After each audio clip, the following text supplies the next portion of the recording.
Hello, welcome to What is this weapon? I'm Jonathan, and this is a bit of a mystery, although possibly not if you're from Hesse. So this is one of a number of sealed pattern firearms in this wonderful collection of ours, and I'll immediately turn this thing round to show you those seals. There are 4 of them on this one. The big one, I guess, is that one. The 3 cannonballs and the 3 cannon. It's the seal of the Master General of the Ordnance, which was the bloke in charge of guns and ordnance and weapons until 2013, when the post was finally abolished, although I think it was quite ceremonial by that point. The other seals, we actually need to do some research on. My predecessors have not identified what the other 3 are. I'm bringing this to you perhaps ahead of time in that respect, because I was recently in the United States as a member of the American Society of Arms Collectors. I attended my first meeting there in Woburn, Massachusetts a few weeks ago, and was inspired by all sorts of Revolutionary War era stuff. There was tours of Lexington and Concord, the battlefields there, and I thought it'd be really nice to cover something from the Revolutionary War. It's the 250th anniversary of those events. We're now into that period now. And it seemed like this was a good choice. So that's why, A, we don't perhaps know everything we might ultimately find out about this, although, to be honest, we may never. And also why this one has rather nasty old masking tape all over it, because some kind soul wrapped this thing in masking tape, and I don't know why. So that needs to be professionally cleaned off, conserved. Also, this comes from the Royal Armouries part of the firearms collection here. Let's just say that my predecessors from a long time ago had a very different idea about curation. And this number here, upside down, as you read it, 12100, that's its number. That's its class number, class 12, normally rendered in Roman numerals. So this is an old system of marking, permanent, so you're not going to lose the number of this thing. Firearms of this vintage have no serial number, so the concern for record keeping, stock keeping, certainly when the Tower of London was an issuing arsenal, and then when they were sort of curios rather than true museum objects, you didn't want to lose what the thing was. So in service, they would use rack numbers, as we tend to call them today, and a unique number for the gun. If they were never issued, they wouldn't bear those, and this doesn't. And latterly, so before, when it was a heritage institution, but not yet a museum, let's put it that way, not an accredited museum, not a national museum, they were nailing the number into the gun stock, which is not great. However, it is in theory almost 100% reversible with modern techniques, so one day that will be gone, I'm pleased to say. They also, for reasons best known to them, nailed other things into the woodwork of these firearms. So this is on ordinary workaday things, and also the sealed patterns. Masking tape, I don't know. I'm sure if my conservation colleagues are watching this, they'll be weeping, but they will have the opportunity to remedy it at some point. Anyway, just wanted to address that. So what actually is this, and how does it tie into the Revolutionary War? Independence in 1776 and all of that. Well, the connection is that this is a sealed pattern for a type of musket made in Hesse. So the German state of Hesse, we the Brits, were sealing patterns of things that we didn't make ourselves. So that we have a Prussian musket of about this period, about 1775. Although nailing down the precise, I don't think there is a precise pattern from that state at this time. I think that's why my predecessors haven't nailed it down to a year pattern, because I don't think it exists as such. Open to correction on that one, gladly, please, if you do know. So why were they doing that? Well, the idea was if they needed to equip allies, if we're allying up with that particular nation, then maybe we want to be able to make them for them. But more importantly, and the main reason you would do this, is in case you're running short of arms. The war kicks off and you need more weapons. You can send out to that country, that state, and say, we want 10,000 of yours, please, to augment what we have. Maybe for reserve troops or something, to equip them, and then you put your standardized stuff into the front line. Not entirely clear. There's a lot that isn't known about the seal patterns, or certainly the seal patterns of foreign arms. And but that's why this is German, Hessian in particular, and the connection with the Revolutionary War are the Hessian Mercenaries. So as time went on and things were getting trickier for the British in the Revolutionary War, they brought in units of Hessian mercenary soldiers.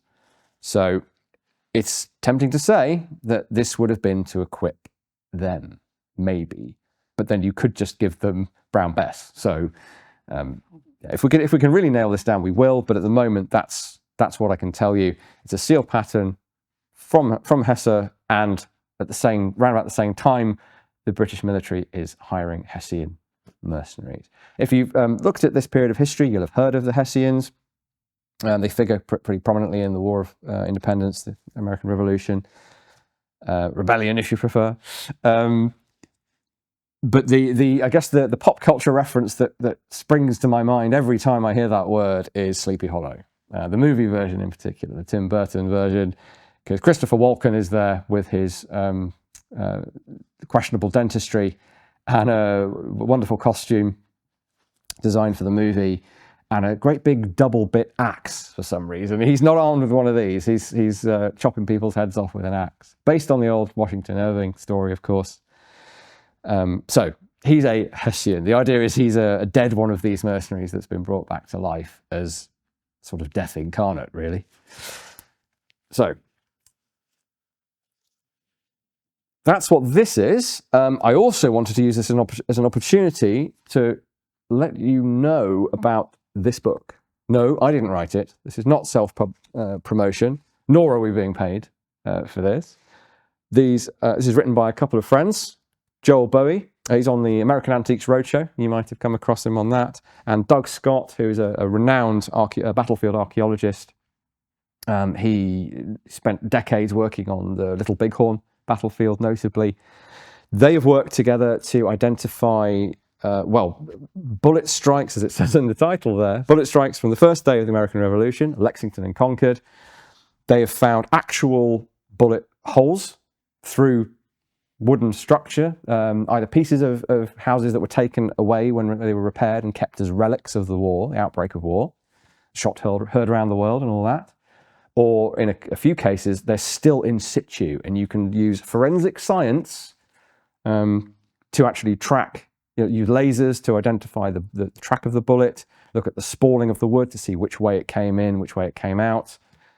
All the stuff we do with modern ballistics, they've been able to do for the Revolutionary War period, and it's a fantastic summary of their research with pictures. They've done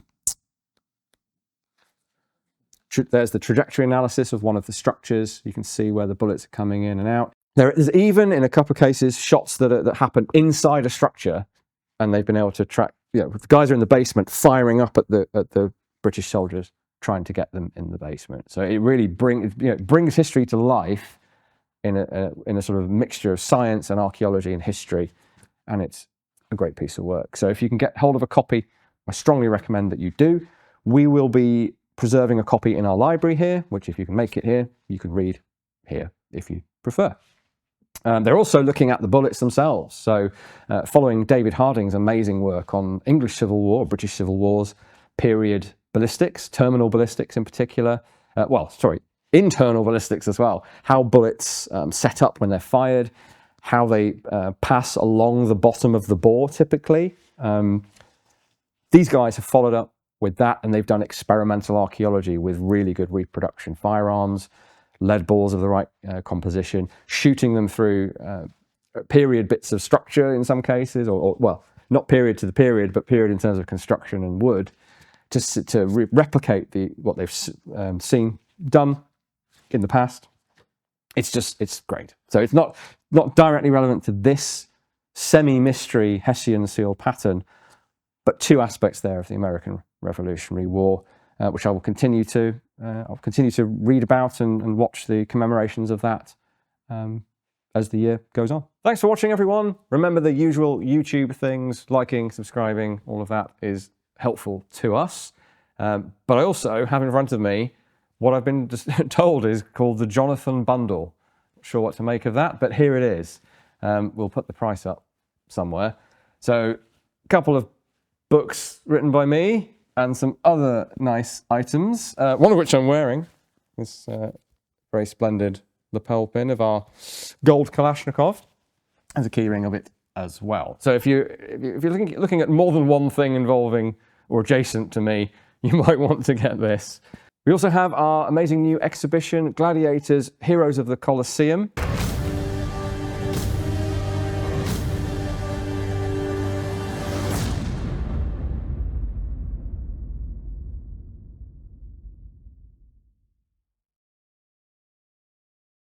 Opening on the 28th of June, which is very exciting. No guns in it, I'm afraid to say, but lots more to enjoy and be inspired by in that. So please do come and see that and visit us at one of our 3 museums if you can't make that one. And we, meanwhile, will be here again next week.